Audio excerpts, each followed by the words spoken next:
ketika masuk generatif, pesan Kang Dedi supaya tanaman cabai itu subur, berbuah lebat kayak gini, dari sisi pemupukan dan lain-lainnya, seperti apa di fase generatif ini? Ya tadi itu konsepnya kita lebih mengutamakan nutrisi.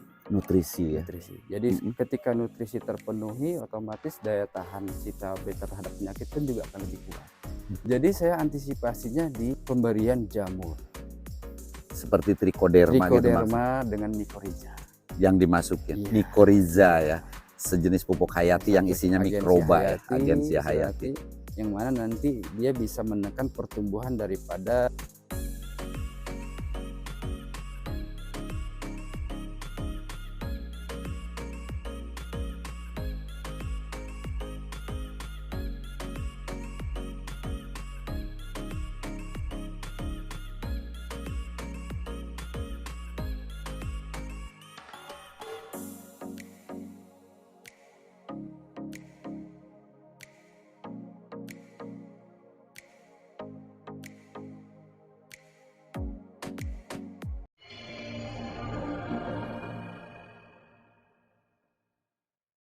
Assalamualaikum warahmatullahi wabarakatuh.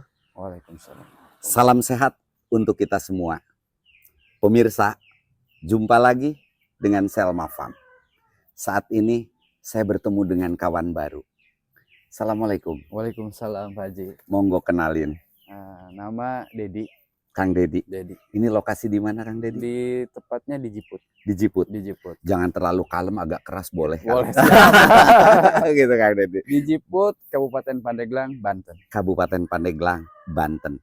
Satu wilayah dengan Kang Arif ya? Ya, masih saudara dengan Kang Arif. Oh, Masih alhamdulillah. Pemirsa, masih satu kampung dengan Kang Arif yang tanaman cabainya sering kami posting. Pada kesempatan sekarang ada sesuatu yang berbeda. Di antara rumah-rumah ini ada kebun cabai. Ini luas berapa Kang Dedi? Kurang lebih sekitar 400. 400 meter, sedikit ya. Sedikit. Jumlah pohon ini? Kurang lebih 400 juga. 400 juga ya? Iya. Oh gitu ya. Sebelum ditanamin cabai, ini apa sebelumnya Kang Ini Dedi? sebelumnya kolam ikan. Kolam ikan. Kolam ikan. Kenapa ditanamin cabai? Karena memanfaatkan daripada kolam yang memang kita anggap tidak produktif, kurang produktif, akhirnya kita budidayakan tanaman cabai. Oh, pantas di sebelah tuh ada kolam-kolam ikan ya. Kolam ikan. Jadi yang ini belum dibikin kobakan-kobakan, jadi dimanfaatkan dulu ya. Terlebih dahulu. Oke, sebelum saya bincang tentang cabai yang ada di sini lebih jauh, kita lihat-lihat dulu. Mari Mas Dika, lihat sebelah sini. Siap. Kang Dedi. Nah, pemirsa, ini kalau kita lihat kurang lebih tingginya berapa ini Kang Dedi? Ada 2 meter ya? Lebih bahkan. Iya, sekitar 2 meter. Jenisnya jenis apa? Ori 212. Ori 212. Kang Dedi, sekarang umur berapa ini? Kurang lebih sekitar 3,5 bulan. 3,5 bulan. Berarti udah panen dong? Udah mulai di bawah. Buah bawah ya? Udah berapa kali panen Kang? Dua kali. Hasilnya dari 400 tuh panen pertama kedua berapa? Panen pertama 1 kilo. 1 kilo sedikit. Dari ini ya. Cuma 1 doang. Yang dari cabang V. Iya. Oke, seperti ini ya kita lihat. Nah, jadi yang dipanen tuh yang dari cabang V. Izin saya ambil satu ya. Ambil Pak Haji. Nah, seperti Pak Ade aja jangan Pak Haji. Seperti ini. Jadi panen cabang-cabang V baru 1 kilo. Yang kedua kali? Yang kedua kalinya 2 kilo. 2 kilo. Udah lumayan naik ya. Mulai. Dan ini kalau kita lihat bakal buahnya cukup lebat Kang. Amin, mudah-mudahan. Pohon subur. Amin. Ini mungkin sekitar 2 minggu lagi buah udah mulai banyak yang matang ya. Panen raya bisa jadi. Siap. Kang Dedi, sebagaimana tujuan saya selalu datang dari lahan ke lahan, ingin selalu sharing, berbagi ilmu tentang budidaya cabai khususnya. Nah, pada kesempatan sekarang di awal pertemuan kita, saya berharap Kang Dedi bisa berbagi cerita dan pengalaman. Siap. Dari awal sampai akhir. Pertama Kang Dedi, ini lebar bedengan ukuran berapa? Bedengan ini 80. 80? Iya. Oke. Jarak tanam berapa? Jarak tanam, nah ini. Kurang lebih 40 cm. 40 ya. Iya. Dan cabang yang dirawat ini rata-rata 5 cabang ya kan? 5. Tidak di pruning ya? Tidak. Jadi gitu. kita memanfaatkan istilahnya cabang yang produktivitasnya kita anggap bagus, kita pelihara, ya alhamdulillah Lumayan produktif. produktif. Gitu. Yang tunas jelek dibuang. Dibuang karena kita pakai satu jalur ya. Satu jalur. Ya. Jadi lebih aman satu jalur Lebih begini aman, ya Kang ya. Terus gini, pupuk dasar yang digunakan di awal penanaman apa Kang? Tidak pakai pupuk dasar. Iya. Tanpa pupuk dasar. Pupuk apa dasar. alasannya? Alasannya karena memang ini dulu bekas kolam ikan yang kita anggap unsur hara daripada yang dibutuhkan oleh pertumbuhan atau cabai ini sudah ada banyak. Bisa cukup gitu. Bisa cukup. Paling nanti di susulan aja. Berarti yang diandalkan pemupukan susulan aja. Gitu ya. Iya. Oke. Kalau kita coba pisahkan fase pertumbuhan tuh dua, vegetatif, generatif. Iya. Supaya obrolan kita tertata dengan baik. Nah, fase vegetatif itu pemupukan awalnya apa Kang Dedi? Pemupukan awalnya itu kita pakai asam amino, pakai ultradap, sama asam humat. 3 itu. 3 unsur. Di umur berapa? Di umur 5 HST, 10 sampai dengan 15 dan 20. Berarti interval 5 hari, 4 kali kocor dengan pupuk yang sama. Dosisnya Kang? Dosis yang pertama itu kita pakai 2 sendok semua. Per tangki? Per tangki. Oke. Ya. Yang kedua sama? Yang kedua kita lebihkan. Berapa? Di setengah sendok. Jadi 2 setengah dari masing-masing gitu. Per tangki ya? Tangki. Begitu ketiga? Begitu ketiga kita pakai 3. Oh, naik sedikit-sedikit. Yang ya. keempat? 4 pakai 4. Oh gitu. Itu tanpa NPK dulu? Enggak. Karena kita pikir dari istilahnya asam amino itu sudah ada kandungan nitrogen yang gitu. jenisnya nitrat itu. Oh gitu. Oke. Itu dimulai dari 5 HST. 5 HST. Luar biasa. Ini ada perbedaan nih. Asik juga nih. Oke. Kemudian pemupukan selanjutnya pakai NPK. NPK. Dikocor, ditabur di lubang gendong atau lubang langsung pupuk. Di lubang pupuk, ya, tidak pupuk. Di lubang tanam. Tidak. Kalau kocoran tadi yang 4 kali itu di lubang tanam. Di lubang tanam langsung. Ini sebelumnya belum ada. Oke. Yang setelah nanti kita mau dipakai atau 3 hari sebelumnya kita baru dilubangin. Oh gitu. Jadi sebelumnya belum dilubangin. Belum. Begitu mau aplikasi pupuk baru dibikin lubang pupuk. Ya. Oke, luar biasa. Nah, sampai umur 1 bulan vegetatif itu ada tambahan apa lagi? Paling penyepraian. Penyepraian hama penyakit. Hama penyakit. Dimulai HST berapa biasanya? Dimulai per minggu sekali. 1 minggu sekali. Di umur berapa mulai? Di umur 7 hari. Di umur 7 hari udah penyepraian. Yang diaplikasikan apa? Diaplikasinya fungisida sama insektisida. Bisa disebutkan jenis-jenisnya? Kalau di insektisidanya pakai Demolis. Demolis yang abamectin ya? Abamectin. Pasti untuk keriting. Keriting. Demolis dimix dengan apa Kang? Dimix dengan Mancozeb. Mancozeb yang merek apa biasanya? Dextan. Mancozeb ya, bahan aktifnya. Itu berapa kali penyepraian? Per 7 hari. Per 7 hari ada rolling dengan insek dan fungi lain? Iya, di rolling juga. Ada beberapa merek. Jadi tergantung daripada kondisi pertumbuhan atau kerusakan daripada si cabai tanaman ini. Ya. Nah, kemarin juga sempat ada bakterisida kita masuk. Untuk antisipasi layu ya. Layu. Oke. Sebelum kita lanjutkan itu nanti sambil lihat. Ini saya lihat pruning daun bawahnya di pruning ya? Di pruning. Di pruning. Jadi pemirsa, ini batang bawah ini nggak ada daun.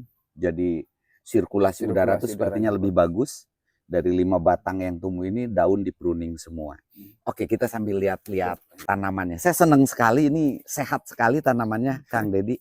Oke, saya lanjut mengenai hama penyakit Kang Dedi. Biasanya kan yang paling utama terjadi di tanaman cabai itu adalah keriting. Nah, terjadi nggak di sini? Sempat ada serangan keriting? Ada, cuman persentasinya paling masih kecil. Di bawah 5%. Karena tadi itu diprotek, diantisipasi sebelum kena ya. Untuk antisipasi keriting yang demolis tadi yang andalannya.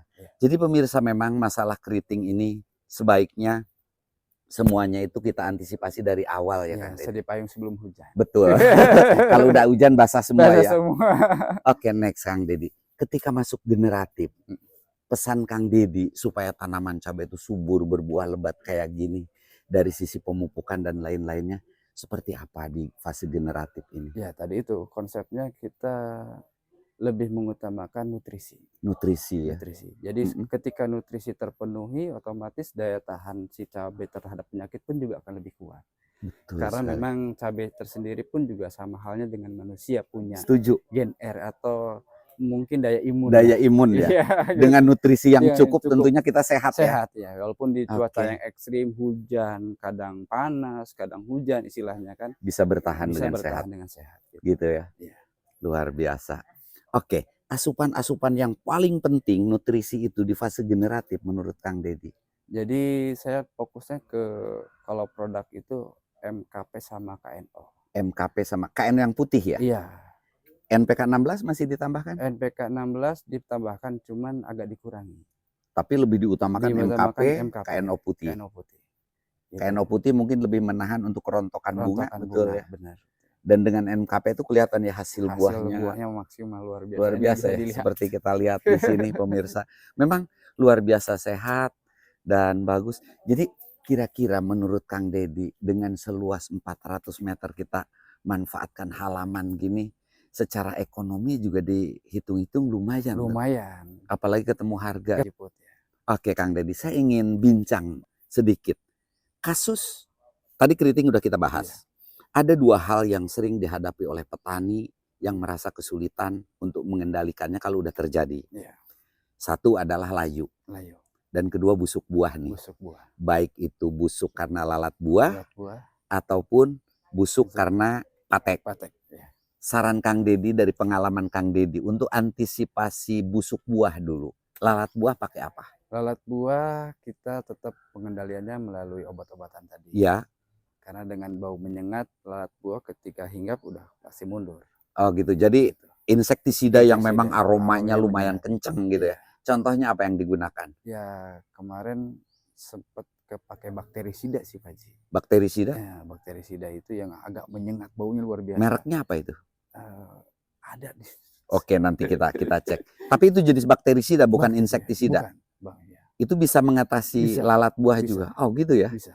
Karena aromanya menyengat tadi. Banget, gitu. Oh gitu. Jadi si lalat buah itu ketika dia hinggap dengan baunya menyengat itu dia engkang. Gitu. Tidak menggunakan perangkap.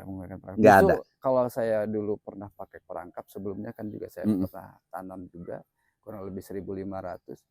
Justru mengundang Pak Haji. Gitu ya. Memang betul mengundang, tapi dengan ada perangkap dia kena juga kan akhirnya. Tapi kan akhirnya dengan situasi kondisi yang di sini kan istilahnya jauh daripada pertumbuhan atau tanaman yang lain. Jadi banyak hinggap aman-aman gitu ya. Oh. Justru kalau kita undang makin banyak. Gitu ya konsepnya. Kalau untuk patek Kang Deddy? Iya. Kalau patek sendiri kita tadi itu lebih kepada istilahnya gimana caranya tumbuhan itu bisa bertumbuh dengan sehat. Tentunya butuh nutrisi yang cukup. Ke nutrisi lagi baliknya. Baik unsur hara mikro ataupun makronya. Terutama kalsium ya untuk patek. Tapi kalau fungisidanya apa yang Kang Deddy andalkan? Fungisidanya kemarin hanya monokonset, tapi ada di sistemik juga. Itu kan monokonset kan kontak ya. Nah itu kalau yang sistemiknya kita pakai Amistartop. Oh Amistartop ya, pasti larinya ke situ untuk patek. Oke. Jadi memang tidak jauh ya untuk patek, bahan aktifnya azoxystrobin seperti Amistartop. Satu lagi untuk layu Kang Deddy. Nah ini layu sesuatu yang bikin heboh ketika tanaman lebat berbuah tahu-tahu plek-plek layu. Nah ini. Nah itu tadi Kang Deddy pengalaman saya gimana? Sedia payung sebelum hujan. Oke, setuju. Karena layu itu kan banyak faktor penyebabnya, diantaranya adalah jamur. Oke. Jamur, setuju. Istilahnya patogen. Patogen. Atau nama latennya Ratrium Pacici apa namanya? Ya, lupa. Kurang lebih seperti itu kan. Jadi saya antisipasinya di pemberian jamur. Seperti trichoderma gitu dengan mycorrhiza. Yang dimasukin. Mycorrhiza ya. Sejenis pupuk hayati yang isinya mikroba ya, agensia hayati. Yang mana nanti dia bisa menekan pertumbuhan daripada jamur patogen atau jamur yang bisa merusak tanah. Yang merugikan ya. Ya gitu. Jadi nanti kan di dalam tanah ini bersaing untuk kekuasaan, akhirnya kekuasaan dipakai atau dipegang oleh mycorrhiza ataupun istilahnya trichoderma kan lebih aman, lebih safe. Jadi antisipasi dari awal. Dari sebelum tanam bahkan. Udah diaplikasikan mycorrhiza dengan trichoderma tadi. Oke pemirsa, nanti akan saya coba bahas khusus mycorrhiza. Kebetulan itu pun sesuatu yang mau saya coba gunakan di polybag gitu ya. Nah, kemudian Kang Deddy, Berarti tidak menggunakan semacam bakterisida, fungisida yang dikocorkan? Tidak. Hanya mengandalkan Ya, mencoba. saya pikir kalau menggunakan itu nanti mati semua. Mati semua. Oke, berarti khawatir ya. Artinya kita memelihara bakteri yang menguntungkan untuk membunuh bakteri yang merugikan. Mudah-mudahan tahan sampai memang ini berbuah lebat. Amin, amin, amin. Gitu ya. Ini obrolan yang luar biasa Kang Dedi.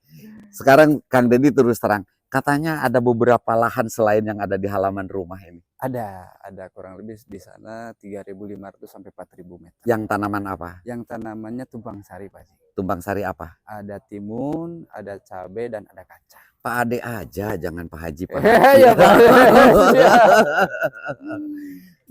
Saya mohon Kang Dedi demi kita untuk berbagi pengalaman ke pemirsa.